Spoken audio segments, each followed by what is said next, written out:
Hi, this is Dr. Sheena here. Today, our topic for the presentation or the discussion is direct filling gold. So, direct filling gold is actually a material that was used from the ancient time where it was used as restorative material.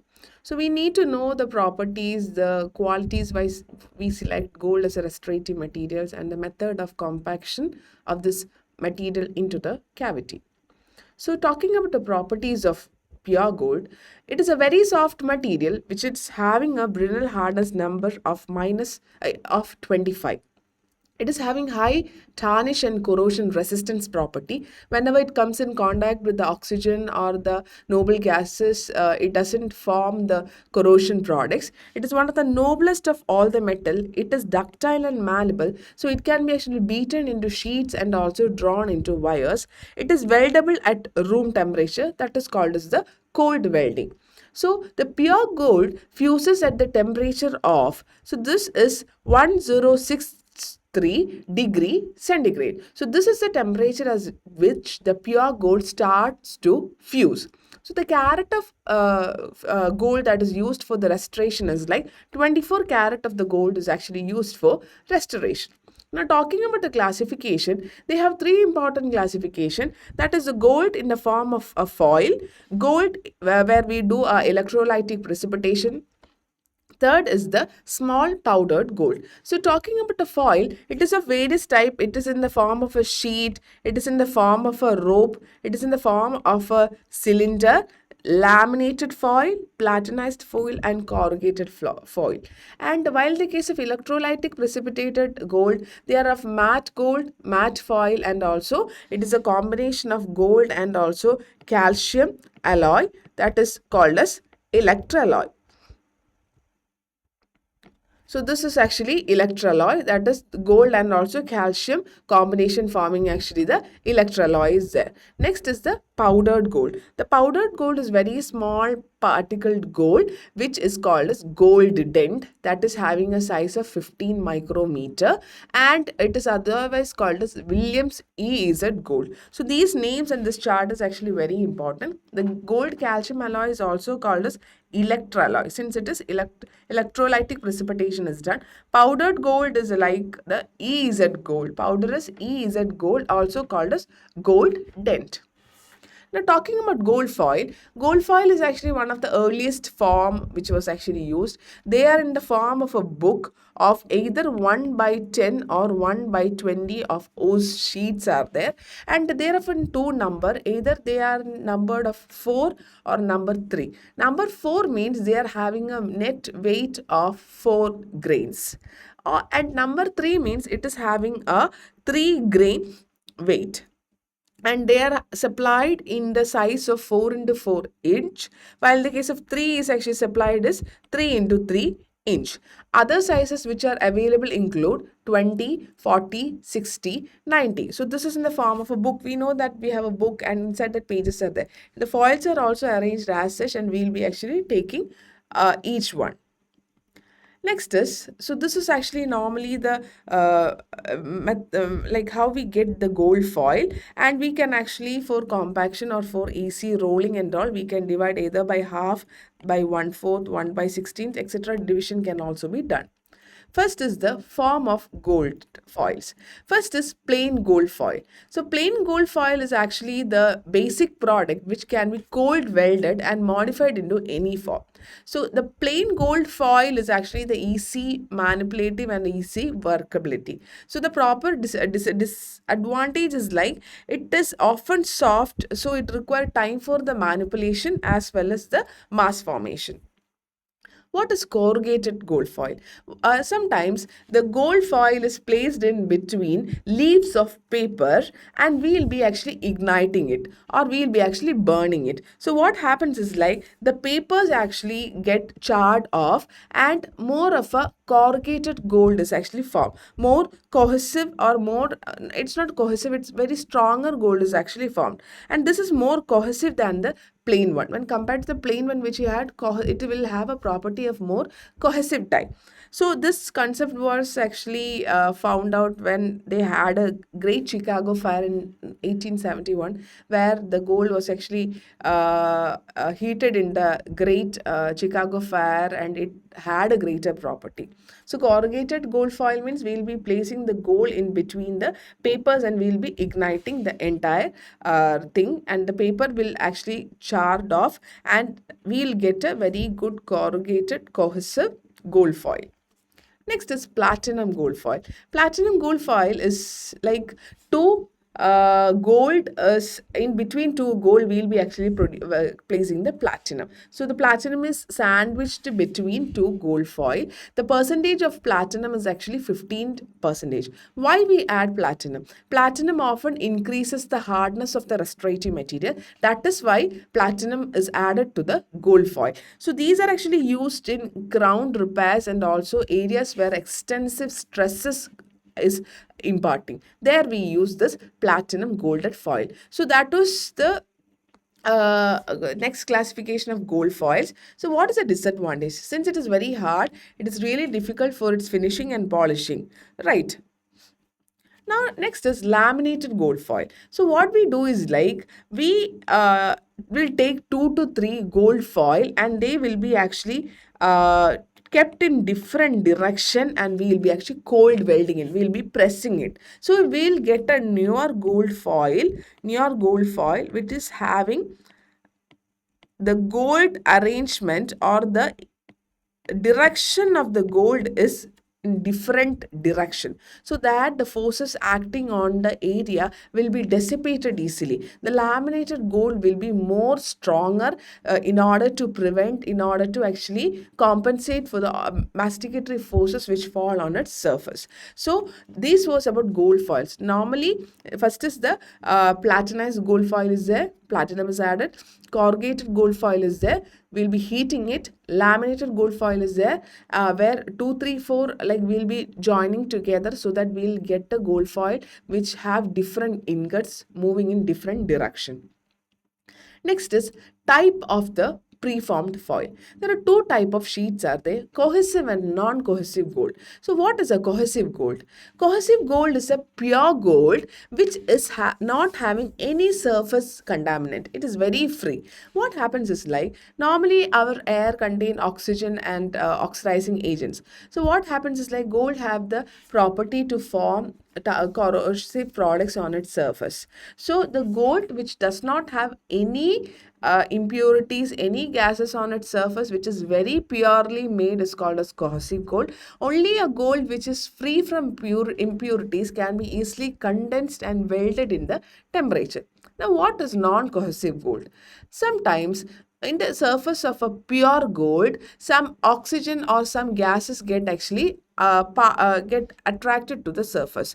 There are certain gases which is really difficult to remove, like there are some non-volatile gases which get actually adhered to the gold surface. So even after heating, this non-volatile gases won't go from its surface. So for protection, what we do is like we will be purposefully adding a layer of ammonia on the surface of actually gold foil, because ammonia is actually highly volatile gas. Even though we heat the gold on heat, it will get evaporated. But some non-volatile gas, if it get attracted to the gold surface, it won't go. That is why we deliberately like add ammonia to the surface of gold foil to prevent other non-volatile gases coming and actually attaching to its surface. This is called as non-cohesive gases. So intentional coating is done with actually 18% of ammonia. Why? To prevent the adsorption of other non-volatile gas to its surface. Okay. And other shapes include ropes, cylinders, laminates, pellets, etc. Rope will be elongated form. They will be actually applied in the cavity, and we'll be actually condensing it. Normally ropes, cylinders are actually taken from a 4 into 4 inch sheet. We'll be actually using to produce ropes and cylinders. Again, cylinders, pellets, we are taking from that 4 sheet foil, and there are various shapes and size: 1 by 32, 1 by 64, and 1 by 128. These pellets are actually placed in the cavity. We'll be doing the condensing. Next is electrolytic precipitated gold. As the name suggests, electrolytic precipitation is the method where we use for producing electrolytic precipitated gold. So the powder is actually formed into shape by sintering procedure. Okay, sintering causes self-diffusion between particles when they comes in contact with each other, right? Electrolytic precipitation is of three type. Matte gold is there, matte foil is there, gold calcium alloy is there. So matte gold is actually crystalline electrolytically precipitated gold that is actually placed formed into strips. So we know that the electrolytically precipitated gold is when it is made into strips, they form actually the matte gold. Now what is matte foil? When we actually sandwich the gold foil with the matte gold, that is the matte gold to matte gold, we'll be actually using the normal foil, gold foil. So that is actually called as matte foil. To the normal paper we had earlier explained, to that we will be actually attaching the matte gold. Now another is gold calcium alloy. What is gold calcium alloy? The gold to gold actually calcium was actually added. What is the requirement of adding the calcium? You can see that the newest form of electrolytic precipitated alloy is called as gold calcium alloy, also called as electroalloy. Why calcium was added? Calcium was added to actually increase the strength of the restoration, and also to what is the mechanism? By dispersion strengthening is the process. Okay, and how many percentage of calcium is added? It is 0.1 percentage of the calcium is added. Okay, as I said, matte gold are those electrolytically precipitated which are in the form of a strip. And what is you can see in this image. So what is matte foil? We'll be using the normal gold foil onto which the matte gold will be placed. That is a matte powder will be placed. So that is matte foil. Now, there is something called as the third one, the powdered gold, also called as golden, also called as EZ gold. So, it is otherwise called as spongy gold. As you know, there is something called as atomization procedure. That is a machine where we'll be actually allowing the gold to enter into that machine, and it will be actually precipitated and deposited as small powdered particles. So the particle size might range from 1 to 4 mm. So atomized and chemically precipitated powder are first mixed with gold wax. We'll be mixing with wax, and we'll be actually heating that so it form a cohort particle. So what is the advantage? It's like, since it is very small and powdered, it is easy for compaction, and there will be less of a void formation, etc. EZ gold is actually a product of this powdered gold that is formed by small particles blended with the organic indicators compressed into small cylinders. So it is actually the precipitated gold where it is actually compressed together to form small cylinders. Now, this is another table that is very important. So, to summarize, we studied the gold foil, the electrolytic precipitated gold, as well as the powdered gold. In each that, we need to study what is the difference. Now, where we apply all these things? First is the matte gold. Matte gold is actually applied in bulk filling. Bulk filling, we apply the matte gold. where we use the gold foil. Gold foil were the classification first one. It is mainly used for the surface veneering or the external surface veneering. We use the gold foil. Where we use the matte foil. Again, foils are actually, it is paper like, so it is used for veneering. Electralloy is electrolytically precipitated gold, is mainly used for the core and finishing. So just memorize this chart. Next is like how to manipulate DFG, that is direct filling gold. So we know that normally the gold might not be pure. It might have lot of cohesive, like no, lot of oxygen, lot of oxidative products or corrosion products on its surface. So we need to remove all that gases from its surface. That procedure is called as degazing, heat treatment or annealing. What is that treatment? We'll be taking the gold, we'll be heating in the temperature at about 600 degree Fahrenheit to 1300 Fahrenheit. This is to remove all the impurities from the gold surface so that when we join to gold, they will adhere very easily. If voids are there, it will be difficult for them to actually adhere properly. So normally studies have shown that reversible gases like oxygen and ammonia are readily removed at a temperature range of 900 to 1300 degree Fahrenheit. So desorption or degazing or annealing can be done in two methods. One is piece by piece method. Piece method means there will be gas. That gas will be actually applied in piece and it will heat up and remove the excess of the gas. Bulk method means there will be a tray. So we'll be placing all the gold in that and we'll be inserting to the annealing machine. So piece by piece method is mainly done with the help of a alcohol flame. You can see this is the normal alcohol flame used, and in the middle zone, that is actually the blue zone is there where we will be actually placing the gold and heating it. You can see it is an open alcohol flame. Only the middle portion of the flame or high energy reducing zone, that is called as a reducing zone. The blue zone is actually used for heating purpose, and normally the fuel inside that is either alcohol or acetone free alcohol is preferred. So each piece we will be actually holding for about 3 to 5 seconds in that alcohol. So this is the method. You'll be applying it for 3 to 5 seconds.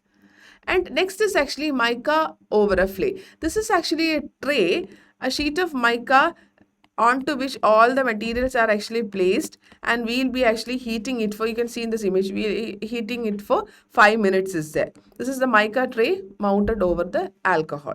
Next is there is something called as electrical decasing. It is like our oven we have seen, right?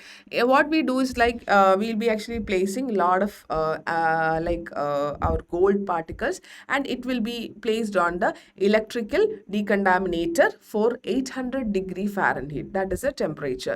So the advantage is like it is not time consuming. The other case we have to do individually. Here it will be actually done at a particular controlled temperature and also time. Allow the operator to work alone also. Now, next is condensation or compaction. Once we have heated it and removed all the like unwanted oxygen and unwanted gases from its surface, now we need to place within the cavity and condense it. So what are the types of condenser? There are hand condensers. It is like our hammer. We'll be placing it. We'll be using the hand condensers and mallets. And pneumatic condensation is there. Electronic machines are there. So the condenser shape, based on shape, there is actually a round is there. There is parallelogram condenser, and there is actually food condensers are there. So mode of condensation, as I said, hand condenser is actually using the oldest method of condensation where we'll be applying the pressure by our hand. Pneumatic condensation is based on the vibration. It is a vibratory condensation where the material will be compacted. Electronic means the electronic machine is actually used for condensing, which is working at an intensity of 2 O's to 15 lbs and at a frequency of 360 to 3600 cycles per minute. Next is we have various condensers, as I said, that is round condenser for initially placing and condensing, and food condensers is there, that is for actually you can see this is the cavity onto which the gold is actually placed. So round condensers, also called as Bionate condenser, is used in the initial restoration phase where we will be placing the gold. Port condensers are mainly used for the KO surface margin condensation and the surface hardening procedure. And there is parallelogram condenser that is used to create that bulkiness of the restoration. Oh, this is the hand instruments. Right. Now, what are the principles of condensation? So simple. Think this is the cavity. So always the first layer of actually gold is placed and we'll be applying a force at an angle of 45 degree. So that is a method how we apply the force. The force is actually applied at an angle of 45 degree. The next step is like onto the existing gold we'll be applying a force of 90 degree. So initially 45 degree, next 90 degree. So that is the line of angle or the angle of forces, how we should actually apply the forces. You can see in this image, initially we will be giving a 45 degree angulation pressure. After that, to the existing gold we will be applying a force, line of force of 90 degree. You can see in this image, see 45 degree and after that 90 degree, right? Now there is an important thing called as stepping. What is stepping? This is the image showing stepping. See, once we actually apply one layer of gold at the base of the cavity, and just think that the next layer is placed,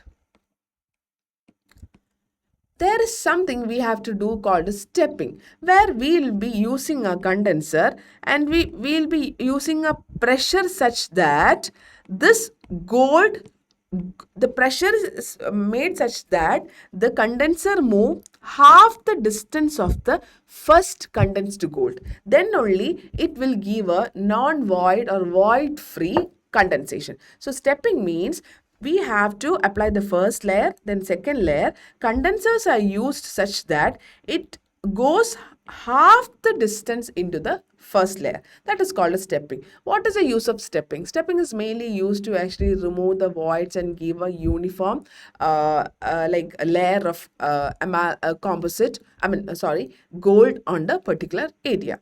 So no voids, maximum adaptation, denser restoration. That are the significance of a stepping process. See, this is the stepping process we'll be applying at each layer diagrammatically. So this is an image showing a improperly condensed gold. There will be irregularity seen. So the pellets is also similarly located in the cavity and we'll be giving the certain equal pressure. You can see in this image, see the pellet is placed first. First of all, we'll give a 45 degree angulation and next a 90 degree angulation of actually force to the existing this thing. Then we'll be forming a stepping bridge formation, etc. So as I said, this is very important. 45 degree to the cavity wall, 90 degree to the cavity wall. The first is like 45 degree to the cavity wall, then 90 degree to the cavity wall. This is important. What is stepping? As I've already explained earlier, stepping, the other name of stepping is shingling. This is very important. Shingling is the other name of stepping. So we have to condense such that it go half or 1/4 of the already condensed gold, right? General steps in insertion include, first of all, there is actually tie formation is there. Tie formation means the connection of opposite point angle to the opposite point angle on another side is actually called as a tie formation. Banking means we will be covering each walls. Banking means we will be covering each walls from its wall to from its floor to the KO surface angle. That is called as actually banking. Next, shoulder formation is actually completing the connection between the two area. So these are the general steps of gold placement. Now force is always inversely proportional to the square of the diameter. Inversely proportional to the square of the diameter. So it means that smaller the material, means just think that we are having a diameter of 2, diameter of 3 for the condensers which we use. So what will be the force? Force is directly, it is inversely proportional to the square of the 2 square is like 4. It is almost uh, 1 by 4, and force is like 1 by 3 twos are 9. So just think what happens is like here the value is more. So smaller the diameter means the force will be more, right? As the diameter of the condensers increases, the force decreases. And the best marginal integrity is by which material? It is by gold. And the KO surface for gold is like 30 to 40 degree. These are the differences that you need to keep in mind. The KO surface angle for amalgam is like 90 degree. It is called as butt joint. In the case of a gold, it is called as it is about 30 to 40 degree, right? And another KO surface angle is like slip joint or lap joint, which is for cast restoration. So this was the basic things for actually a gold. Even though it is a very vast subject, the normal question that has been asked is like the what is annealing, what is platinized gold, corrugated gold, what is the size, it is a 4 into 4 and all, and what is the angulation at which the force is actually applied while we condense the gold. So hope you had a nice class. Please go through this and we'll see in the next class. Thank you.